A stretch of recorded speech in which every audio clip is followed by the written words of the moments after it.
तमाम हम्द सनाएँ उस करीम खुदा के लिए जिस करीम खुदा ने हम सब को पैदा फरमाया है और लाखों करोड़ों अनगिनत दुरूद व सलाम इमामुल अंबिया महबूब किब्रिया हज़रत मोहम्मद मुस्तफ़ा अहमद मुजतबा नूर खुदा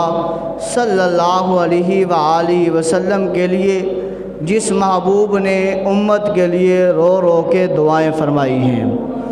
और लाखों सलाम उन हस्तियों पर जिन्होंने अपना माल, अपनी इज़्ज़त, हत्ता के अपनी जानों को इमामुल अंबिया सल्लल्लाहु अलैहि वसल्लम के कदमों पर कुर्बान कर दिया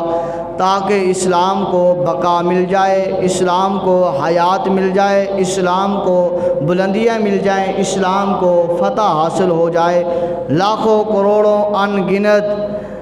उनके लिए दुआएं हैं जो माएँ बहनें अल्लाह रब्बुल इज़्ज़त की रज़ा की खातिर घरों में बैठकर अल्लाह रब्बुल इज़्ज़त का फरमान, महबूब अलैहिस्सलातु वस्सलाम का फरमान सुनती हैं और अल्लाह की पाक बारगाह में दुआ करती हैं, करीम खुदा हम सब के हाल के ऊपर रहम व करम फरमा, हम सब के ऊपर फ़ज़ल फरमा।